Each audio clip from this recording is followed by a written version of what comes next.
नमस नमस्कार साथियों, आप सभी का स्वागत है आपके अपने यूट्यूब चैनल शिक्षालॉजी पर। अगर आप चैनल पर नए हैं तो चैनल को सब्सक्राइब कीजिए, वीडियो को शेयर कीजिए और लाइक कीजिए। आज का जो वीडियो है वो सीटेट और टेट की विगत परीक्षाओं में है, कुछ महत्वपूर्ण कथनों के बारे में है। कुछ इम्पोर्टेंट स्टेटमेंट हैं जो परीक्षाओं में पूछे गए हैं। पहला स्टेटमेंट है, अधिगम अनुभव और प्रशिक्षण के परिणाम स्वरूप व्यवहार में परिवर्तन है। या गेट्स व अन्य के अनुसार यह कहा गया है।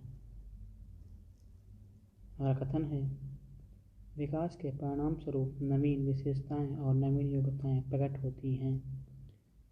यह कथन हरलाख के अनुसार कहा गया है। अगला कथन है,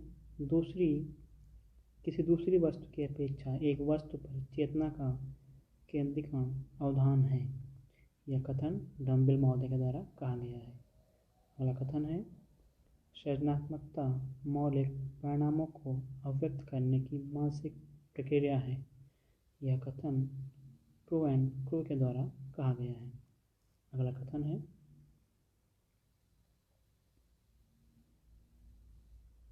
मुझे नवजात शिशु दे दो, मैं उसे डॉक्टर, वकील, चोर या जो चाहूँ बना सकता हूँ। यह कथन वाटसन महोदय ने कहा है। अगला कथन है, विस्मृति वह प्रवृत्ति है जिसके द्वारा दुखद अनुभवों को स्मृति से अलग कर दिया जाता है। यह कथन सिगमंड फ्रायड के द्वारा कहा गया है।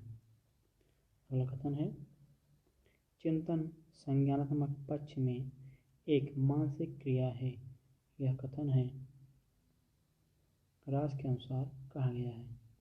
अगला कथन, सामाजिक प्रत्याशाओं के अनुरूप व्यवहार की योग्यता अधिगम सामाजिक विकास कहा जाता है।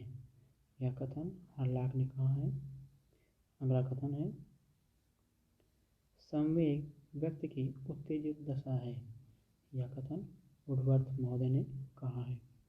अगला कथन है, सीखने के वक्र अभ्यास द्वारा सीखने की मात्रा, गति और प्रगति की सीमा ग्राफ पर प्रदर्शित करते हैं।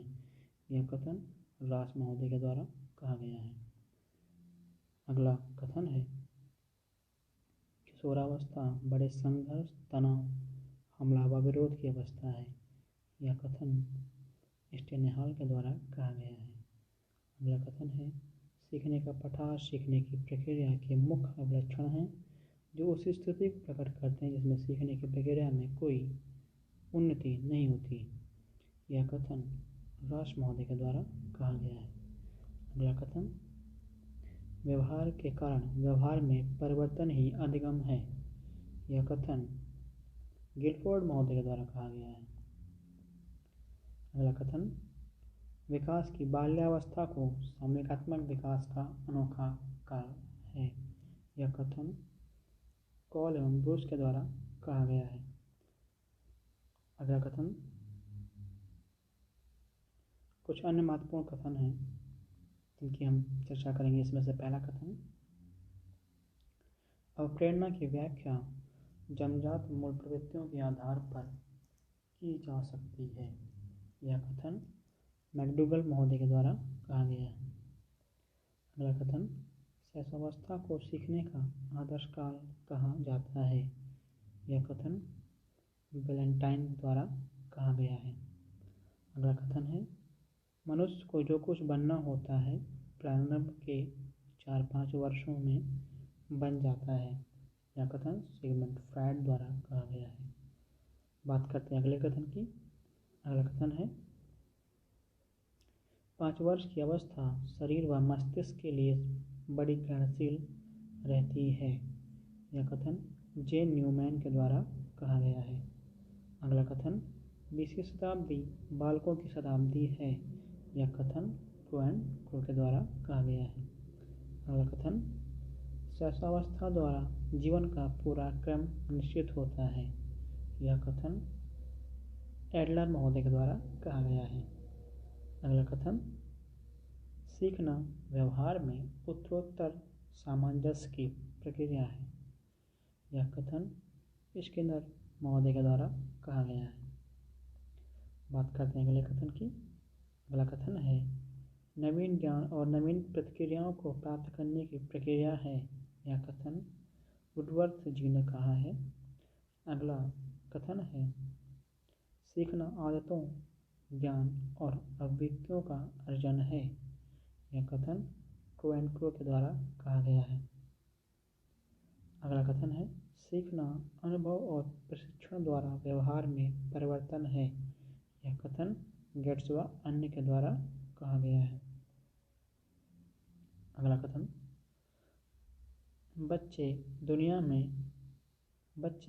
दुनिया के बारे में अपनी समझ का सृजन करते हैं। यह कथन पियाजे के द्वारा कहा गया है। अगला कथन किशोरावस्था को जीवन का सबसे कठिन काल कहते हैं। यह कथन किलपैट्रिक महोदय के द्वारा कहा गया है। किशोरावस्था शैशवावस्था की पुनरावृत्ति है। यह कथन रास के द्वारा कहा गया है। इस वीडियो में इतना। मिलते हैं हम आपसे अगले वीडियो में। तब तक चैनल को सब्सक्राइब कीजिए, वीडियो को लाइक कीजिए और शेयर कीजिए।